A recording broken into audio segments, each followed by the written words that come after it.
perusahaan pemenang tender pembangunan jalan di Lampung tersebut tidak memiliki alamat yang jelas. Bahkan alamat perusahaan tersebut adalah sebuah rumah yang dihuni oleh seorang nenek tua yang sudah sakit-sakitan.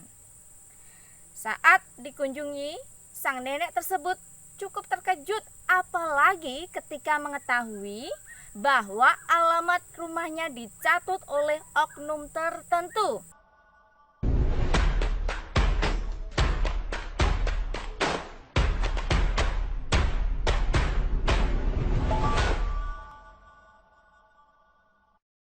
Hai sahabat semuanya, berjumpa lagi bersama dengan saya Ika Christine di program acara Suara Ruai.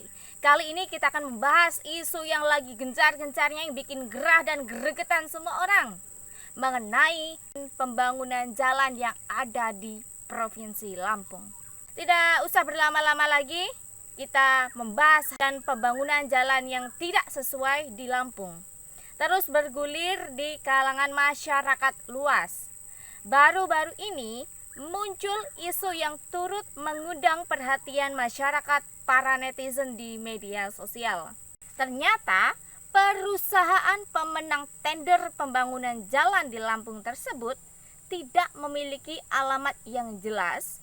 Bahkan alamat perusahaan tersebut adalah sebuah rumah yang dihuni oleh seorang nenek tua yang sudah sakit-sakitan. Saat dikunjungi, sang nenek tersebut cukup terkejut, apalagi ketika mengetahui bahwa alamat rumahnya dicatut oleh oknum tertentu sebagai alamat perusahaan pemenang tender pembangunan jalan di Lampung.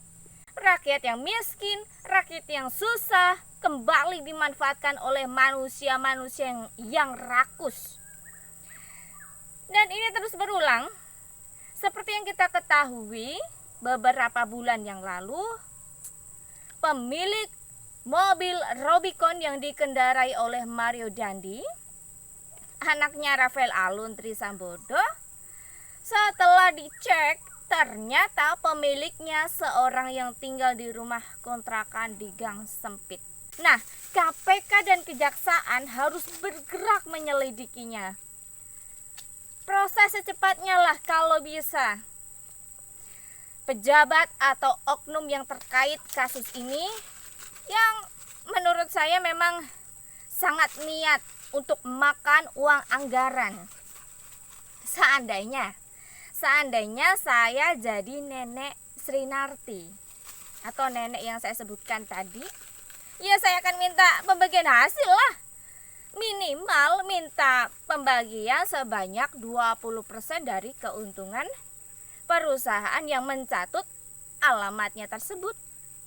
Ternyata hanya membuncitkan para oknum yang luar biasa serakah ini.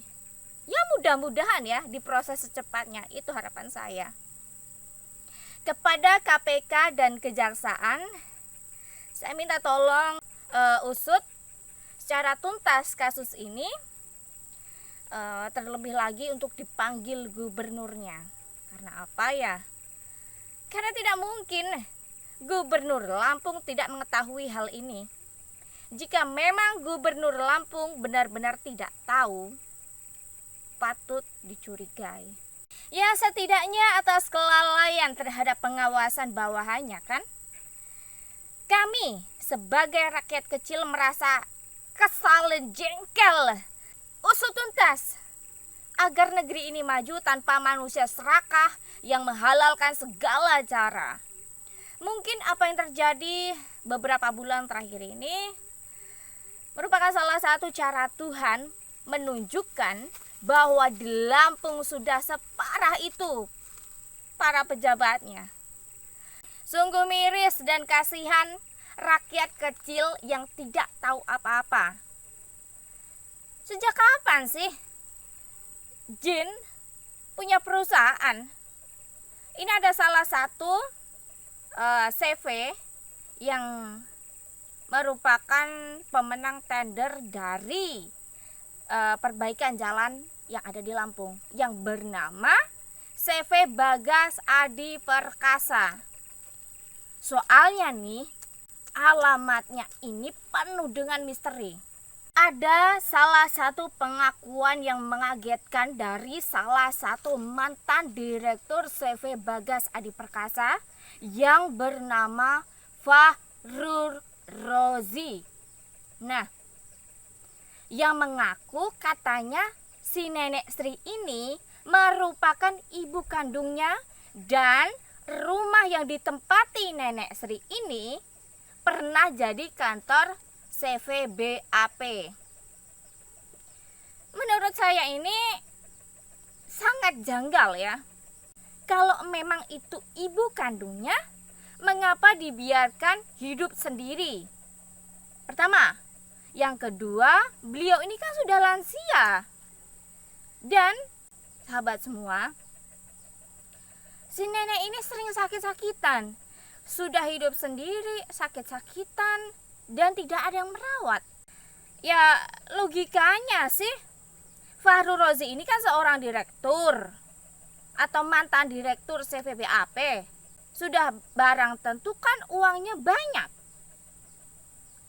Masa anak sukses membiarkan ibunya terlunta-lunta, hidup sendiri sakit-sakitan, malah gak ada yang ngurus? Minimal kan bisa nyewa perawat untuk merawat nenek ini kan. Kalau ini memang benar-benar orang tersebut mantan direktur dari CV BAP. Ini menimbulkan kecurigaan yang membuat saya merasa terpanggil mencari tahu ini sebenarnya siapa orang ini, siapa. Ya, kecuali bahwa orang tersebut memang anak durhaka atau memang bos CVBAP ini ya termasuk golongan orang-orang seperti itu. Ya kalau memang rumah itu pernah jadi kantor, itu sih masih ada sedikit kemungkinan masuk akal. Nah, tapi pertanyaannya, kenapa saat mengajukan proposal tender masih memakai alamat yang lama? Padahal katanya menurut pengakuan si mantan direktur ini sudah ada kantor yang baru. Nah, kalau kita memakai logika kita, ini kan tender-tender baru, ya kan? Kecuali kalau tendernya itu tahun 1990-an. Secara nalar gini, ya kita percaya saat Fahrur Rozi mengajukan proposal masih berkantor di rumah nenek Sri. CVBAP katanya pindah ke tempat baru.